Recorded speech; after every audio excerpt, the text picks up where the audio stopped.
Nessa aula, pessoal, nós vamos continuar falando um pouco sobre os sais, porém é necessário para que você entenda bem essa aula que assista a aula anterior. Então vou deixar o link aqui em cima no card.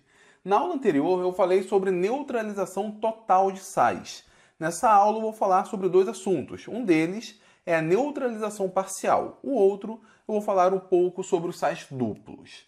Bom, mas falando sobre a neutralização parcial, o que é isso? Quando eu tenho uma neutralização total, a quantidade de hidrogênios e a quantidade de hidroxilas é exatamente a mesma. Inclusive, para garantir que essa quantidade seja a mesma, pelo menos na forma de expressar a reação, eu faço uso de coeficientes estequiométricos, eu tento balancear a reação.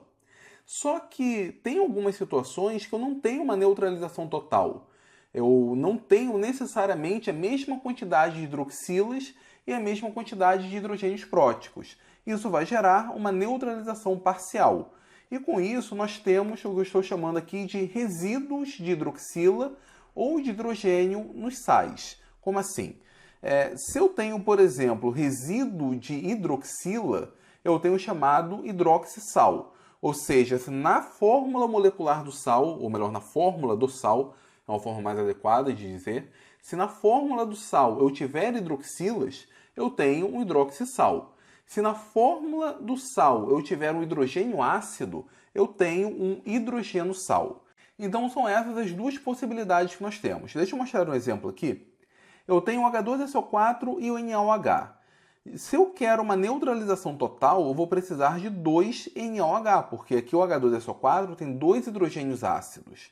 Mas vamos supor que eu não queira isso, que eu mantenha a relação de um H2SO4 para um NaOH.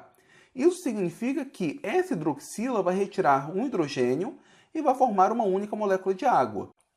E com isso, um dos hidrogênios próticos do ácido permanece na fórmula. Eu vou ter então o HSO4. Qual é a carga do HSO4? Lembre-se, eu tenho um ácido, cada vez que ele perde um hidrogênio, fica uma carga negativa. Se eu perdi apenas um hidrogênio, eu tenho HSO4-. Um outro exemplo, o H3PO4 com KOH. Reparem, eu tenho uma hidroxila e 3 hidrogênios ácidos. Eu deveria ter 3 KOH para manter uma neutralização total, mas eu não quero isso, eu quero manter exatamente essa proporção. Então, uma hidroxila retira um hidrogênio, forma uma molécula de água e permanecem 2 hidrogênios na estrutura do sal, gerado então o ânion H2PO4. Com o próprio H3PO4, eu posso colocar para reagir agora com 2 KOH. Então, 2 hidroxilas iriam retirar 2 hidrogênios, formaria nesse caso 2 moléculas de água, porém nesse caso o ânion formado é o HPO4 2-. Seriam necessários, portanto, 2K+ para neutralizá-lo. Esses são exemplos de quando nós temos resíduo de hidrogênio ácido. Aqui nós temos hidrogênio, hidrogênio, hidrogênio. Mas pode ser o contrário. Eu posso ter, por exemplo, nesse caso aqui, uma base dihidroxilada, 2OH-. Mas eu tenho apenas um HCl, um ácido monoprótico. Um hidrogênio reage com OH, forma uma molécula de água, e no sal existe a permanência de uma hidroxila.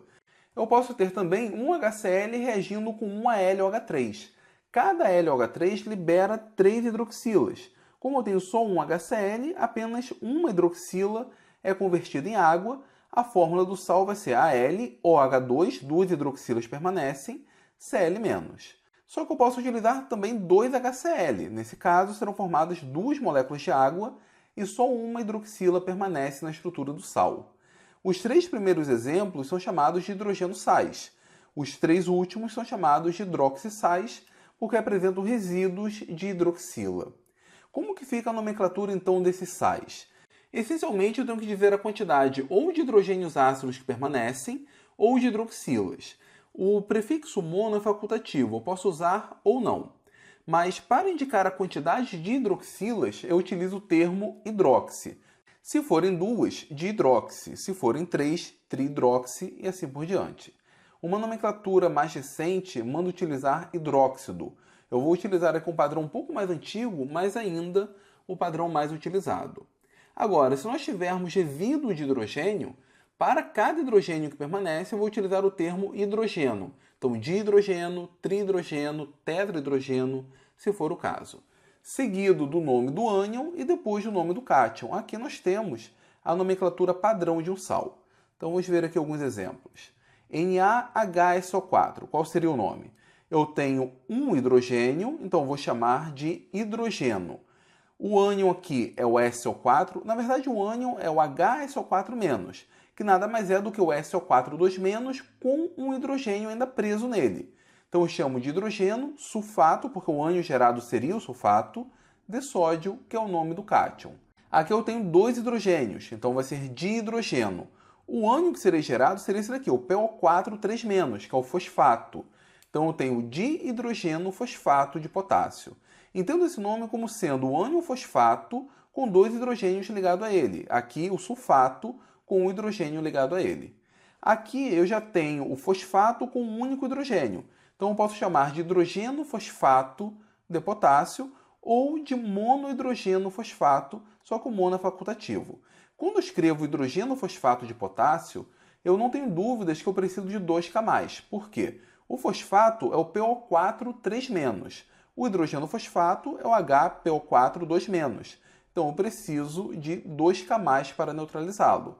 Aqui, já que eu tenho dihidrogeno, eu tenho o H2PO4-. Então é necessário um único K+.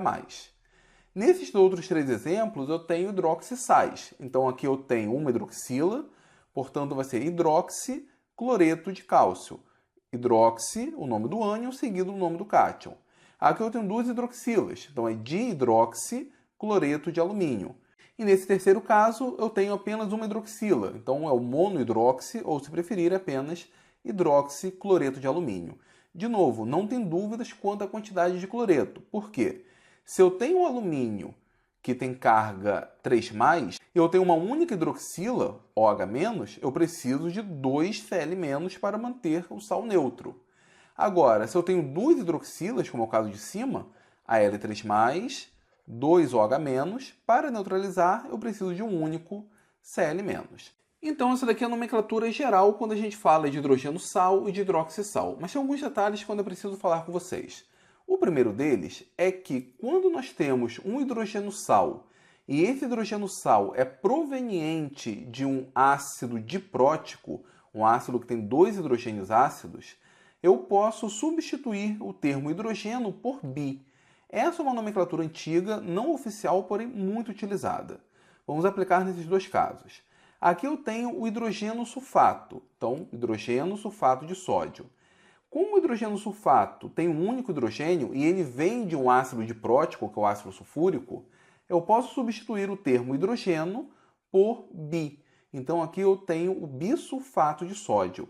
Esse bi não tem o significado de 2, esse bi tem o significado de hidrogeno. A mesma coisa aqui. Aqui eu tenho o hidrogeno carbonato de sódio. Mas como o hidrogeno carbonato é derivado de um ácido diprótico, que é o ácido carbônico, eu posso chamá-lo de bicarbonato de sódio, um composto que vocês devem conhecer bem. Alguns livros chamam os hidrogenossais de sais ácidos. Então, que seria o sulfato ácido de sódio ou carbonato ácido de sódio. Essa nomenclatura não é adequada. Por quê? Se eu tenho, por exemplo, o HSO4-, o bisulfato ou hidrogeno sulfato, de fato ele se comporta como ácido. Em água, ele acaba liberando esse hidrogênio aqui e nós temos a formação do sulfato e do H3O+. Porém, no caso do bicarbonato, a reação não ocorre nesse sentido. Se eu tenho bicarbonato em água, o bicarbonato acaba retirando o hidrogênio da água e formando o ácido carbônico. Isso aqui acaba sendo convertido em CO2 e água. Temos aqui uma reação de hidrólise. Um outro produto dessa reação é o OH-. Então, o bicarbonato de sódio, embora tenha um hidrogênio ali, não é um sal ácido, na verdade é um sal básico. Eu não vou entrar nessa discussão, isso aqui faz parte de um outro assunto, mas é apenas para chamar a atenção que o termo sulfato ácido de sódio, carbonato ácido de sódio, enfim, o termo sal ácido para os hidrogenos sais não é muito adequado. Um outro detalhe é quando nós temos aqueles ácidos que têm uma determinada quantidade de hidrogênio, porém nem todos os hidrogênios são ácidos. É o caso do H3PO3, que é diprótico, o H4P2O5, que é diprótico, e o H3PO2, que é monoprótico. Eu também falei sobre esses casos quando estudamos os ácidos. Vamos pegar aqui alguns exemplos. Reparem, o H3PO3 ele é diprótico, então o ânion formado quando todos os hidrogênios saem é o HPO3. Isso daqui não é um hidrogênio sal, esse daqui é o fosfito de potássio, porque esse hidrogênio aqui faz parte da estrutura, ele não é um hidrogênio ácido. Agora, o H2PO3, eu tenho o ânion fosfito com o hidrogênio ácido, o hidrogênio que deveria sair, só que na verdade não saiu. Aqui eu tenho, então, o hidrogênio fosfito de potássio. A mesma coisa vale aqui. O H2P2O5 é o ânion gerado a partir do H4P2O5, quando ele perde todos os hidrogênios ácidos. Então, se o ácido era o ácido pirofosforoso, eu tenho aqui o pirofosfito de potássio. O H3P2O5 já é o pirofosfito com hidrogênio a mais, um hidrogênio que deveria sair, mas não saiu. Eu tenho, nesse caso, um hidrogênio sal. Ele vai ser o hidrogênio pirofosfito de potássio. Aqui eu tenho o H2PO2. O H3PO2 é um ácido monoprótico, ele só tem o hidrogênio ácido. Então esse ânion aqui, embora tenha dois hidrogênios, ele perdeu todos os hidrogênios ácidos possíveis. Então eu não tenho hidrogênio sal nesse caso. Eu tenho o hipofosfito de potássio, porque esse ácido aqui é o ácido hipofosforoso. Então preste atenção nesses detalhes. Alguns desses átomos de hidrogênio não são hidrogênios ácidos, portanto, eu não tenho o hidrogênio sal. Essencialmente, nós temos essas três exceções e são os casos que vocês mais precisam prestar atenção. Essa daqui, então, é a primeira parte da aula, onde eu falei sobre hidrogênio sal e hidroxissal. Agora vamos falar sobre os sais duplos. Eu vou falar sobre o sal duplo, mas isso aqui valeria para um sal triplo, por exemplo, o mesmo princípio. Imagine que eu tenha um determinado ácido diprótico e ele passa por um processo de neutralização total. Só que nesse caso eu utilizei duas bases distintas. Ou eu tenho uma base dihidroxilada e ela passa por um processo de neutralização total. Ela perde todas as hidroxilas, só que para ácidos distintos. Com isso eu vou gerar o chamado sal duplo. Veja aqui um exemplo. O H2SO4 passaria então por uma primeira reação com NaOH. Eu formo NaHSO4 e isso aqui é um hidrogênio sal. Agora imagine que eu pegue esse hidrogênio sal e coloque para reagir com KOH. Se eu coloco para reagir com NaOH, eu tenho uma neutralização total normal. Mas se ele reagir com KOH, esse hidrogênio é perdido para a hidroxila, forma uma molécula de água e nós adicionamos um cátion. Só que nesse caso é o K+.